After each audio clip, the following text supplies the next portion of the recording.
I'm Priscilla Barrera with the Investing News Network, and here with me today is Rajeev, who's Head of Research at Fundamental Research. Sid, thank you so much for joining us today. Thanks for having me. All right, so we are here at VRIC. You just gave a presentation about electric vehicles, battery metals. How are you finding investor sentiment towards the battery metal space this year? Well, I think to start off, the sentiment is relatively weak, and that's because all the key inputs for the batteries, they are in a supply surplus now. And what that means is that there is enough supply. Supply is higher than demand. So since there's no immediate shortage of any of these metals out there, or the inputs out there, the sentiment is quite weak. That said, we are extremely bullish on the EV, electric vehicle space, and we believe that all four main inputs, which is the lithium, cobalt, graphite, and nickel, they all have long-term solid supply-demand fundamentals that should bring prices higher.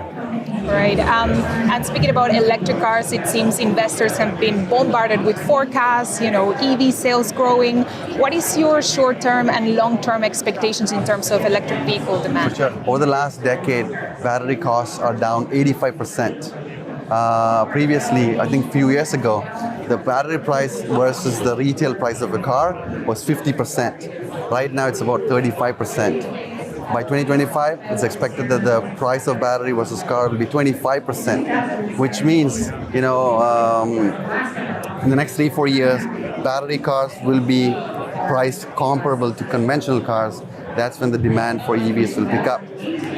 Last year, about 5 million cars were sold. The demand, expected demand consensus is about 23 million vehicles by 2030. Bloomberg actually says 30 million by 2030. So with that exponential growth, we think the demand for all these inputs will grow significantly as well.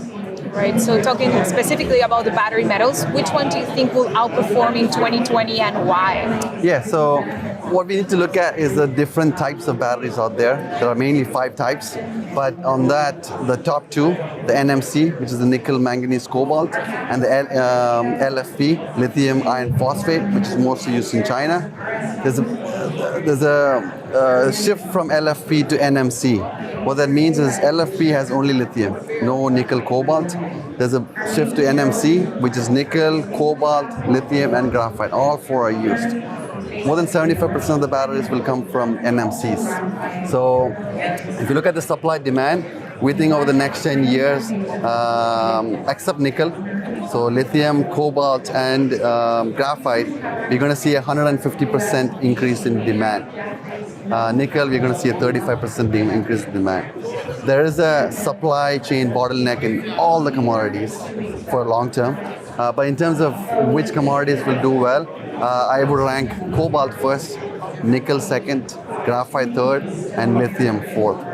That is because we're going to see a supply deficit sooner in cobalt and later on in lithium. Right, so long term you are bullish on cobalt. Is that also the one that you're most interested in going forward in the long term? We are interested in across the board, all the 4 inputs, because we think that projects, high quality projects, high grade projects that can produce materials that can be provided to the battery space, those kind of companies will do well. So rather than investing in a specific commodity, we advise people, investors, to focus on these companies that would be ideal for big miners, big battery companies, technology companies in general, so they can acquire them early at cheap valuations and secure stable long-term supply. All right, and one of the things that we've seen in the battery metal space is a lot of talk about long-term supply deals between car makers. There's been talks between Tesla and Glencore. Allegedly, there's been a BMW speaking to Glencore.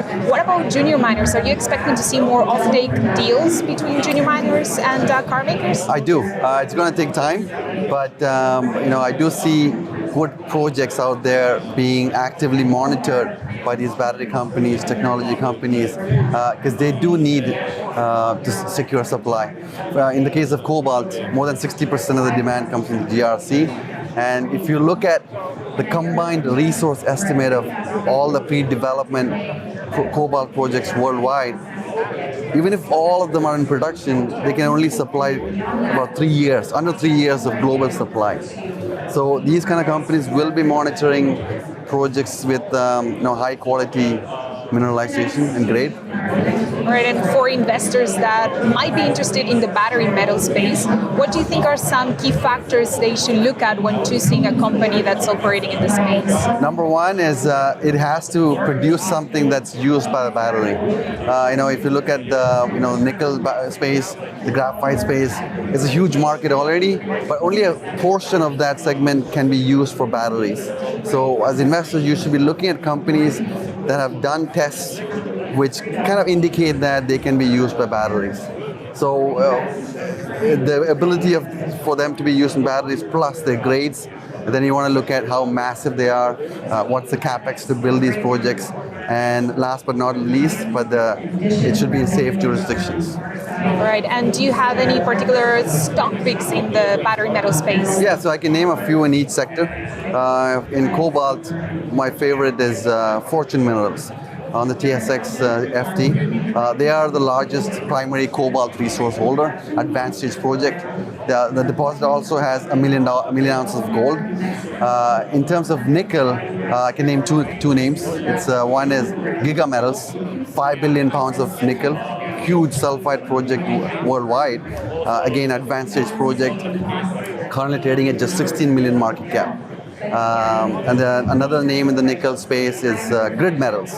Small company, 200 million pounds of nickel, but the capex is very low too. And then they're also exploring for palladium too. So I like these two names in the nickel space. And then moving on to say graphite, my favorite is Graphite 1, which is probably the largest deposit in the US. The Alaskan governor really recently told that this project is a high priority infrastructure project. Again, advanced stage, and market cap is under 10% of the NPV. Great, so that's all we have for today. Thank you so much for joining us today. Thanks for having me. Once again, I'm Priscilla Barrera with the Investing News Network, and here with me today is Rajeev, who is the head of research at Fundamental Research.